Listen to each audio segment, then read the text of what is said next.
ঢাকা থেকে কাঠমান্ডুগামী বাংলাদেশ বিমানের একটি বিমানে বোমা আছে এরকম একটি টেলিফোন কল এয়ার ট্রাফিক কন্ট্রোলকে জানানো হয় এবং যার ফলে ওই বিমানের যাত্রা স্থগিত করা হয় এবং প্রায় 3 থেকে 4 ঘন্টা তল্লাশি চালিয়ে সেখানে কিছু পাওয়া যায়নি। এই কলটি সঠিক ছিল না।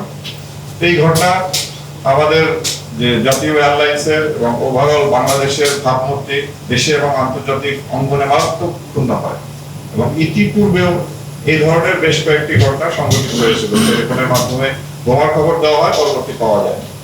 এই ঘটনার পরপরই আমরা এটা অনুসন্ধানে নামি এবং সারা রাত অভিযান পরিচালনা করে এই ঘটনার সাথে সম্পৃক্ত 3 জনকে আমরা গ্রেফতার করতে সক্ষম হই এবং এর সঙ্গেও সেনাবাহিনী এবং অন্যান্য গোয়েন্দা সংস্থা আমাদেরকে সহায়তা করেছেন।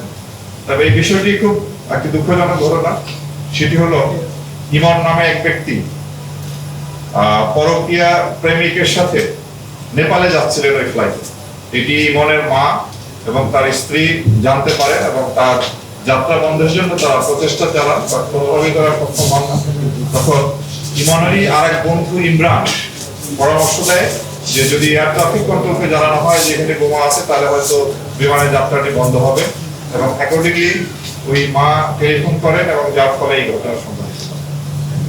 আমরা চাই আপনাদের মাধ্যমে দেশবাসীকে এই মেসেজ দিতে চাই যে এটি একটি গঠিত কাজ, এটি আমাদের দেশের ভাবমূর্তি ক্ষুণ্ণ করে, আমাদের জাতীয় এয়ারলাইন্সের ভাবমূর্তি ক্ষুণ্ণ।